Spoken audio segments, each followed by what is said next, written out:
All right, good afternoon, everybody. And if you happen to be somewhere that it's morning, good morning. And if you happen to be somewhere that it's evening, good evening. My name is Deanne D. Matthews, and we continue our April readings and discussions from Black, White, and Red all over. We're getting into this month, we're dealing with foolishness and Christianity and some unfortunate overlaps, although later in the month we will present some good examples of Christianity as practiced in America. There are some, because the nearer you get to the biblical practice, the nearer you get to actual Christianity. But on this part of the month, we're just a couple days away from April 1st, we are dealing with the Chain of Fools from Black, White, and Red all over.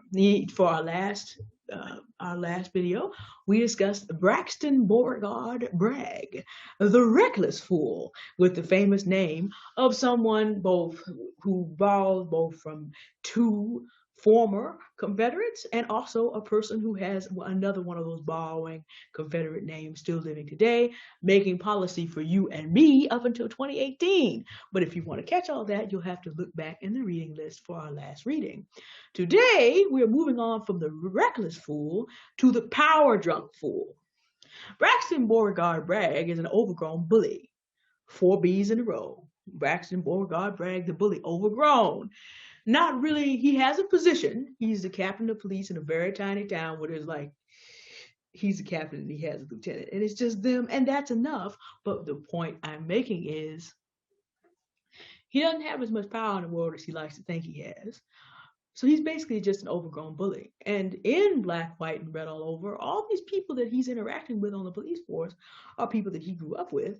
And he seems to have forgotten certain of them.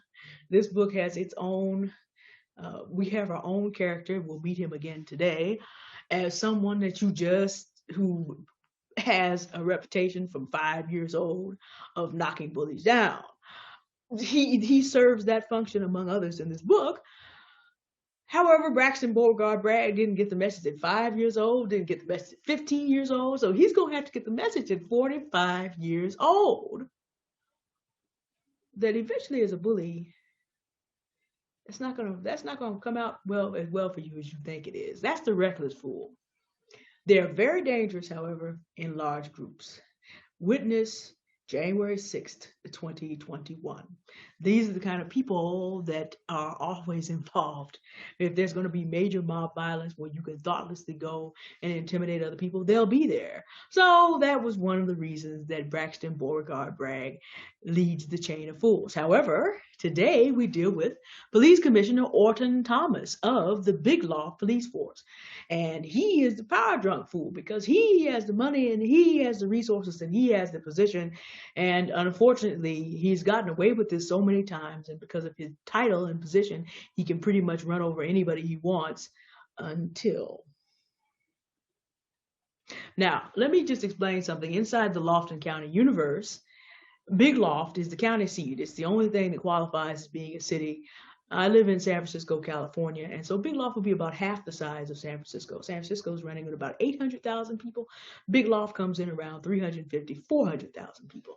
But the rest of Lofton County, Tinyville, where our lead character, Ironwood Hamilton, is the captain, and he has a 2-man crew. He used to have a 5-man crew, but that's another story. It's in there. You can read it. And Littleburg has a 2-man crew, but those are very small towns. So with there being very small towns, this is all rural Lofton County. Orton Thomas has a big police force, and he's the commissioner of police. He's got money, he's got power, he's got resources, he has respect. And because of this, he thinks he can do just a little bit too much. Now, I said to you yesterday that he also has a famous name. If you read this book carefully, you'll notice that the name Orton has come up before. One of Ironwood Hamilton's sons' names is Orton, and they don't necessarily know each other. That happened by accident. Ironwood Hamilton and his cousin, Henry Fitzhugh Lee, have been away serving their country for 23 years when they come home and decide to take on these police roles as they transition out of the military. That's a whole discussion by itself. That happens a lot. What happens when you send veterans with PTSD into communities classed as a war zone with people with brown skin? That's a whole different discussion, but I think I've already done that one. And if I didn't do it last year, we'll get to it. Memorial Day is coming in May. But anyway, Iowa Hamilton's Orton is not any reference to Orton Thomas, but that's a reference to the fact that history doesn't completely go away. Some of you who remember your history remember that during the Revolutionary War, there was a young spy named Nathan Hale who famously said when he was caught behind British lines and executed as a spy, "I regret that I have but one life to give for my country," just before the British executed him. Well, from the Confederate point of view, Orton Williams is Nathan Hale. He was captured behind Union lines and was executed as a spy. He is their analog, so that name would persist. But that also just shows you how the history of being proud of the Confederate history persists, even into Captain Hamilton's family.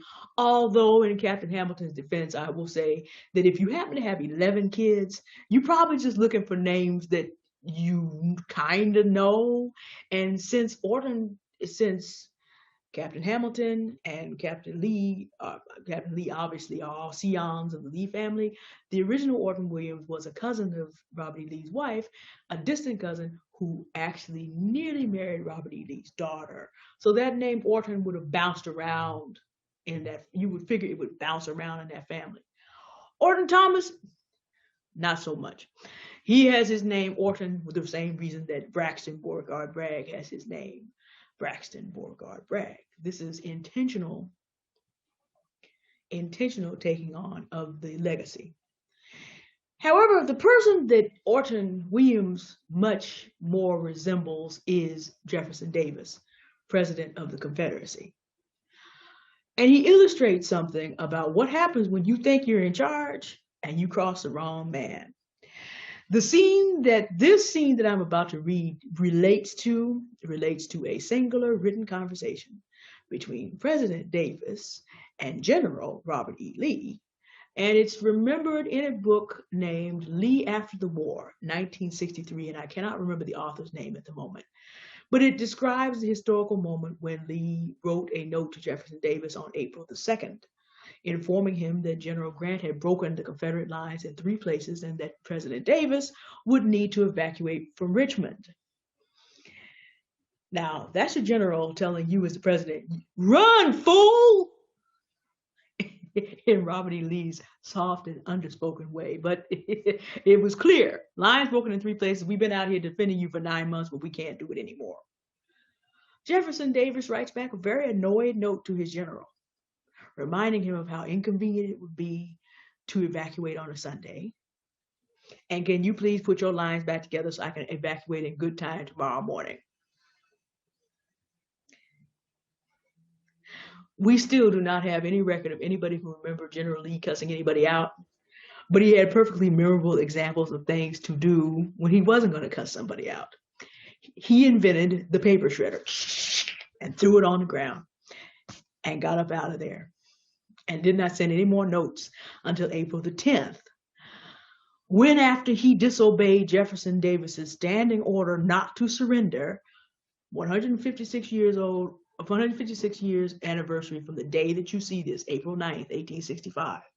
He wrote back Jefferson Davis that he had surrendered in order to prevent needless starvation and slaughter.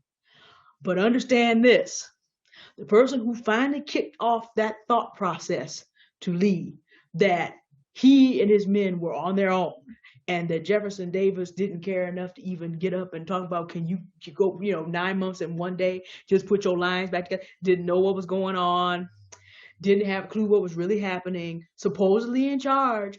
This same man had one of his friends who was in charge of the commissary and had been sitting there starving Lee's men out for the last year up until February. Thinks he's given orders that no one's going to surrender.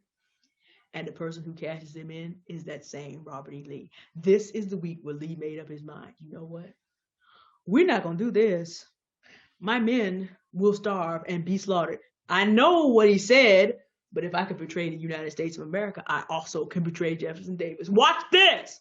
Tomorrow is the 156th anniversary of what happens when you think you can force somebody to do something, but you run into the wrong one. Because for Jefferson Davis, that particular day Robert E. Lee was the wrong one. The war was basically over in 7 days. This was the week in which Robert E. Lee changed his mind. And I suspect that what started it was that little note about, can you put your lines back together? I know your folks have been starving, and it's my fault because I would not remove my friend from that job. I'll let you be out here talking about the only friend the Army ever had was cornfield peas. The proud Army of Northern Virginia had been reduced to digging in fields for roots and old peanuts at this point in history. And Jefferson Davis is sitting up talking about, I need to get a good night's sleep and rest. Can you just put this back together so I can evacuate on Monday? That's what we call a power drunk fool. You think you're so big and so bad that you can tell men who are in the field, who actually have the love of the people and have accrued much more respect than you will ever have, you're going to keep on playing, and then Lee's going to cash you in. As I shared last time, Lee was the one that did it in PGT Beauregard as well. Don't y'all be fooled about this beautiful white-haired, soft-spoken old man that, depending on how you count it, is responsible for the deaths of 100,000 to 120,000 men on behalf of slavery. Don't you be fooled.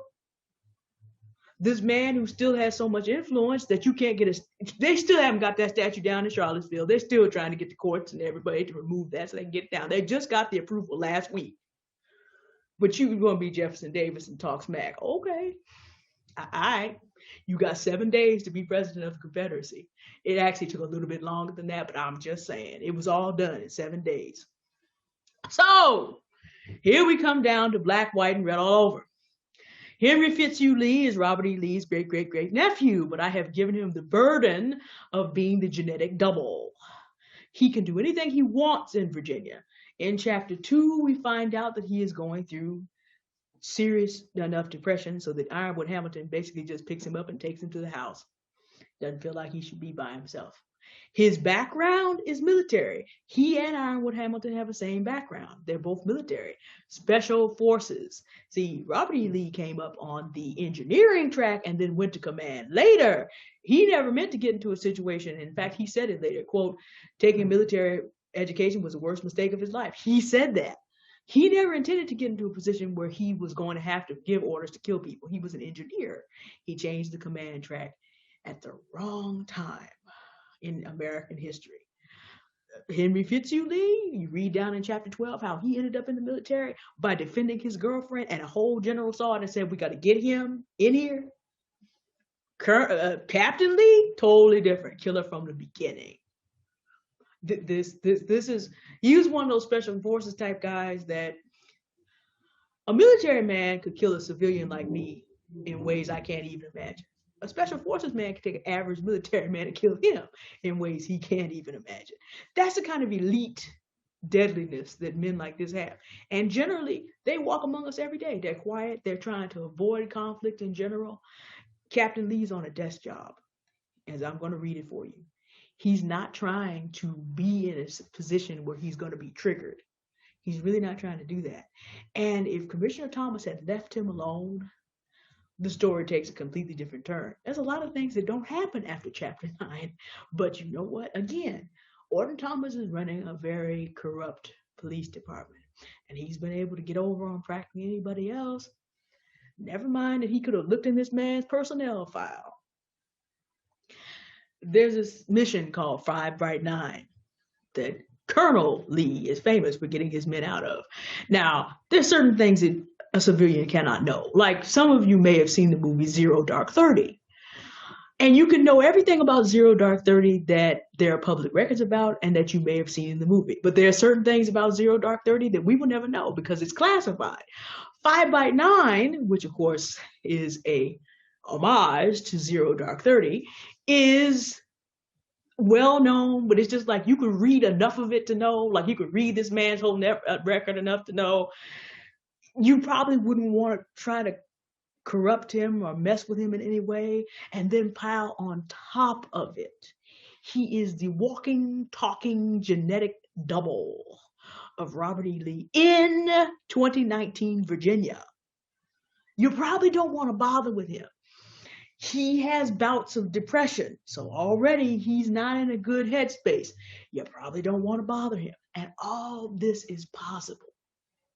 And the reason that Orton Thomas is in our chain of fools is because you can let position and title make you think that you can ignore all of that.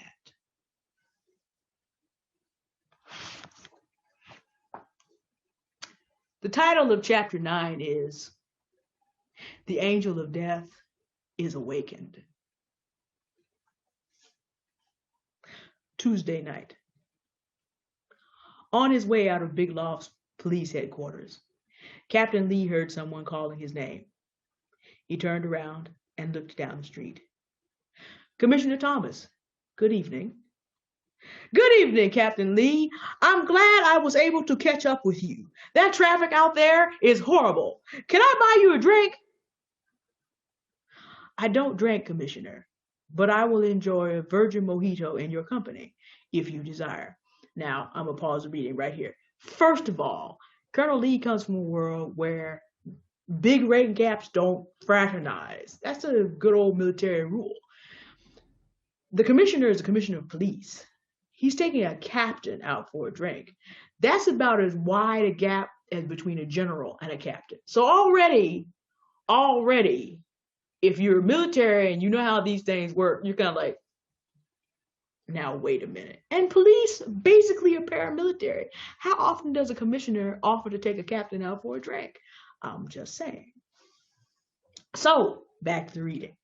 So down the street and around the corner to the Blue Line Bar, a favorite of police bigwigs in Big Loft.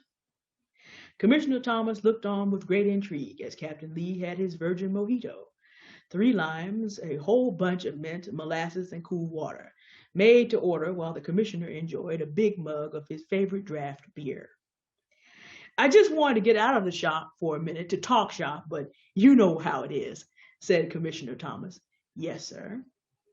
First, let me say again, Captain Lee, thank you for coming out of the Army to help your hometown in its time of need. I don't know how we would be able to handle this whole Freedom of Information Act request thing without you working on it. Yes, sir. You will have it ready for release on Friday, yes? It will be on your desk for review in the morning. Had I known you would be back at headquarters this evening, I would have presented it to you before you left. Oh, no, I didn't expect to be back tonight, and there was no need for that. I'm just going to have a look at your summary. Nobody else has time to go through almost 200 folders of data. I feel sorry for that paper, that they have to go through it. Captain Lee registered that the commissioner had told his first outright lie of the evening. At such close proximity, no one without special training could control their body language well enough to fool the colonel from Special Forces. It was just such a blessing that you brought fresh eyes to the thing. Just a blessing, the commissioner continued. People in the middle of it tend to get bogged down in the details they were involved in. But it's so good that you don't know anything and could see the broad picture. The beer had gone to the commissioner's head a little too soon. Of course, Captain Lee already knew he had been brought in as a dupe and handed a task he was supposed to rush through in order to save time on his cold cases. Nonetheless, the fact that the commissioner had said it to his face infuriated him. That was what the big mint limeade was for, and he kept sipping it in a measured way to control his heart rate, blood pressure, and his temper. On the other hand, when the enemy was dumb enough to reveal his position, my summary does contain a broad overview, Captain Lee said, and it will be ready for you in the morning. Good, Captain. That's what I wanted to know. I hear nothing but accolades coming to you from every corner of the department. A second, an immense lie. And our getting through this crisis will just seal up the sum. No doubt it will, Commissioner. The conversation turned away from shop, at least on the commissioner's side. He relaxed and talked more and did not notice that Captain Lee had nothing else of substance to say, but merely made whistling noises, his dark eyes focusing on the progress of the life-saving elixir downward in his glass as he swallowed it at the necessary intervals. at an appropriate time because the commissioner was about to stay and drank quite a bit more. The captain excused himself, walked back around the corner and up the street, and returned to his office. He opened up the first of the file folders to be turned over on Friday and took off the summary that was there. He then started up his computer and typed up the kind of broad overview he knew the commissioner wanted to see, leaving the first summary for inclusion in the files he would hand over to the Lofton County Free Voice. Captain Lee then left for the night and went to his studio apartment, looked through his large music collection, put on Joe Beam, went to his refrigerator, and pulled out the dinner he had made for himself in the morning. Curry spinach and hard-boiled eggs, and an indulgent dessert, a whole hunk of ginger steeped in lemon juice and honey. Thus passed away the first part of his night, and he settled to sleep in his armchair. Captain Lee woke up 3 hours later and found himself going from pleasantly waking in the exactly 8 seconds it took for his clear mind to assemble certain facts from Saturday to that day to completely enraged. His blood pressure went through a corresponding spike, but it had been low while he was sleeping owing to him having taken his medicine while eating, so there was some room for his pressure to rise and fall safely. If that had been the only problem, but no. He had been triggered. His mind had gone into an entirely different gear. Colonel Lee now looked out of the dark eyes of the police captain. Colonel Lee in that first year after 5 bright 9. Colonel Lee outraged by the callous indifference of his superiors to the needless deaths of his men. Colonel Lee, who at such times had all too much in common with his equally deadly ancestral uncle of the same rank when he made the decision to join the rebellion. There was an important difference between the Colonels Lee, however. One had begun as a military engineer. The other had begun in special forces. That is to say, the modern Lee had much more knowledge of ways and means to do folks in, so much so that he had earned a nickname in the Army, the Angel of Death.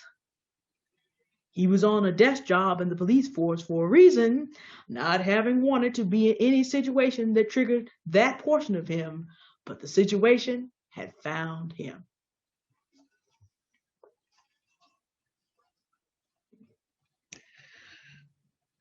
There's a song, Walk Easy. See, the thing about it is you just never know who you're dealing with. There are a lot of people who've been through a lot of experiences. Obviously, they're veterans, but there are people that have grown up in these streets of the United States of America who can be triggered at any time. People who saw their brothers, their fathers, sometimes their sisters and their mothers, killed, mangled, hurt, raped. People who had to do things to survive that are beyond most of our imaginations. And as such, have a set of skills and a set of mental reflexes. We class these as PTSD, post-traumatic stress disorder, that can come back online at any time. As I mentioned before, it is a very dangerous thing to do to a Lee in Virginia to suggest that his men might be in danger. If you have followed these readings along, whatever's about to go down may prove to be dangerous to Captain Lee's cousin, the man who, loves him dearly and helps him through his depression. They've known each other all their lives. He could be in danger. And so now Orton Thomas, in attempting to pressure Captain Lee to do this a certain way, and even assuming that he's so slow, and even having said that they don't expect him to do anything, that might threaten them, Orton Thomas has accidentally awakened the angel of death. Let me turn over a couple pages. We're gonna read just a little more. Remember I told you Jefferson Davis sent that note and had no idea that he had 7 days left to be basically not out there running for his life? That was Tuesday day. Wednesday day.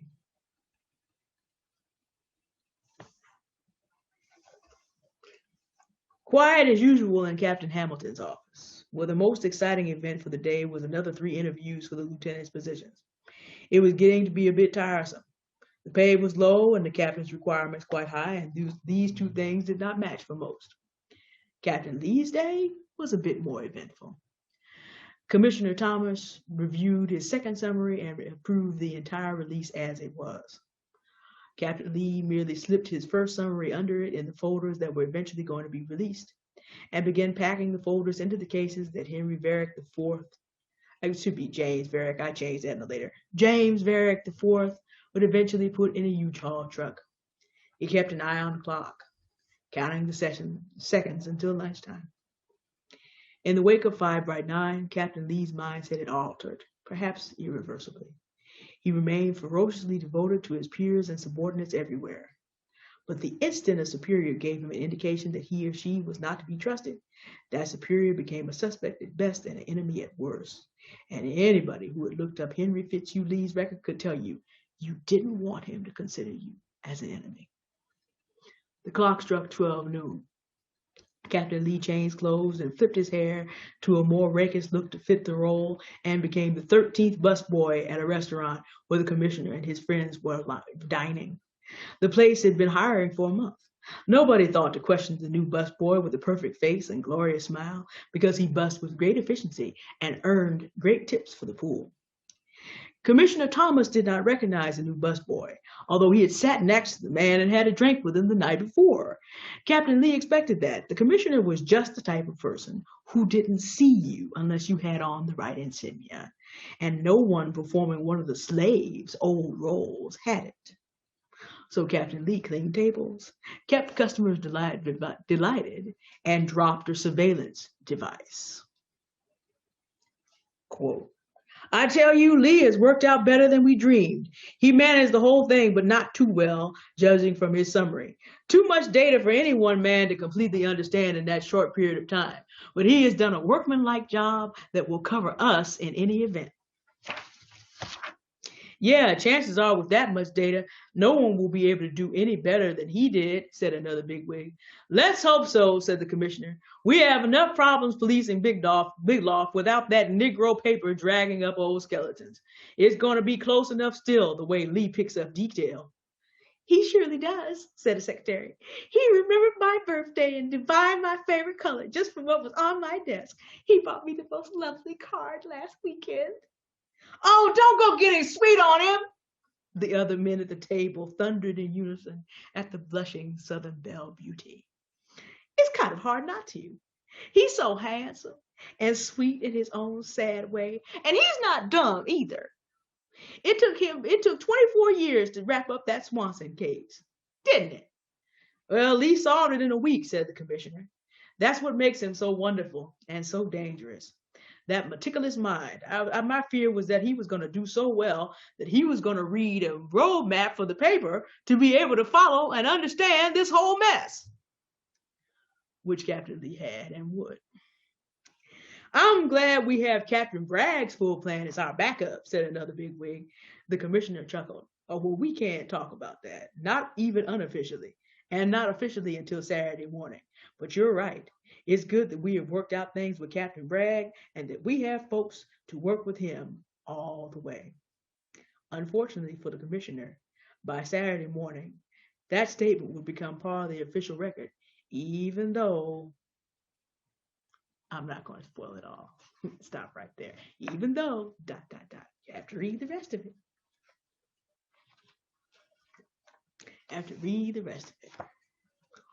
Okay. So here you have Commissioner Thomas, and we find out later 2 of his 3 secretaries and 2 of his deputy commissioners. They're all out here having lunch. And tried to suborn Captain Lee the previous day and called him dumb enough not to be able to figure it out. He's out there serving tables and has dropped a bug on them. They're looking right at him. But the reason Commissioner Thomas and the rest don't see him is because they only feel like they have to pay attention to certain people. Hint, hint, clue, clue. Lee's already won over 1 secretary. When I put out the sequel, you'll find out he's actually won over 2 secretaries. Actually, you don't have to get that far. Read the first epilogue. He's already run over 2 secretaries. Why? Because, and this is something that was said about Robert E. Lee as well. He paid attention to everybody. He was meticulous. He made notes. He paid attention even to the smallest person who did something for him or around him. And what happens when you do this consistently is that you end up getting a groundswell of support. For those of you who are my Bible readers, who are Christians and also Hebrew Israelites, or also just Orthodox Jew, you know that the way that Absalom turned the hearts of the kingdom of Israel away from his father David, David, Mr. Saul has slain his thousands and David his 10,000. Probably one of the most famous pictures in all the Bible. His son managed to turn the people against him by paying attention to their small matters. People are fickle. People like to be paid attention, like to be paid personal attention to. Captain Lee understands this. The man he's based on understood this. Robert E. Lee was famous for being able to take even German names. There were a lot of Germans who fought. There was a whole regiment that's a whole story by itself. But Lee could manage these 5-syllable German names. So, it's just Sergeant Hassenpfefferplatz has come to the place, and everybody else is mangling his name, and Sergeant Hassenpfefferplatz would walk up, and General Lee would remember how to say his name. That actually happened, though, after the war. It was a German farmer, and everybody in town around Lexington had been saying it along. And Robert E. Lee walked up and said, "Good morning, Mr. Hassenpfefferplatz."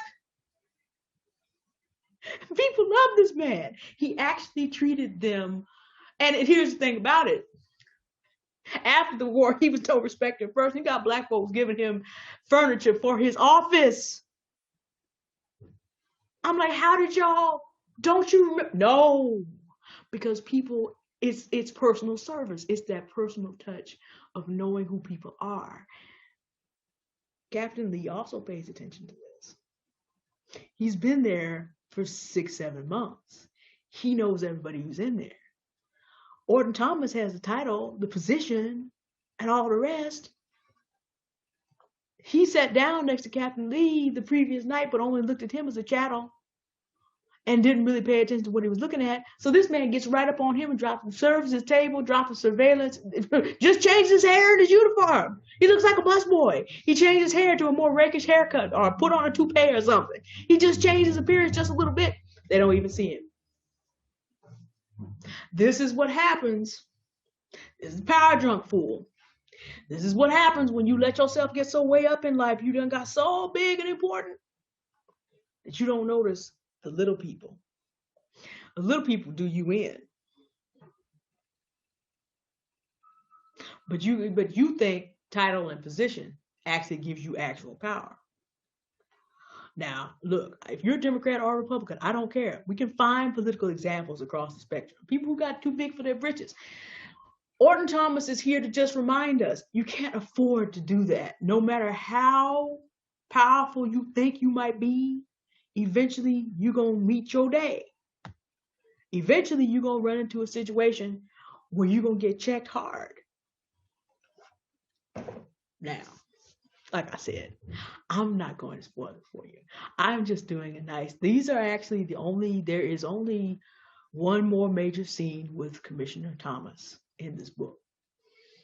This is chapter 9. So you got 10, 11, 12, and 3 epilogues.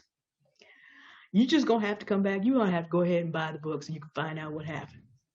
Is Commissioner Thomas still going to be Commissioner of Police? Is he going to be able to run the table along with Captain Bragg and pull off this plan? And is he going to be fine? You'll have to get the book to find out. But I can just tell you, spoiler alert, he ain't. I'll let you find out how he gets his comeuppance as well. It's down there in chapter 11 for you. And those of you that have read this, you already know. But everybody else, you have to read how it comes out. What are he and Captain Bragg planning to do? Good question. You got to read it to find out. I'm not going to spoil it for you. Okay, we're done for the day with the 2 individual fools. Next time, we're going to take a much harder subject. Now, give a shout out to Shantae Charles, who suggested a title for this. In our next reading, we're going to go with a corporate selection of churchy racist fools. There's some things that we just have to discuss and call them what they are. In the entire history of slavery, there were only 2 denominations. And, well, there's more than that. But counting the African Methodist Episcopal Church doesn't count. 2 mainline white denominations that stood up firmly against slavery, just the Mennonites and the Quakers. That's it, which means all your other denominations,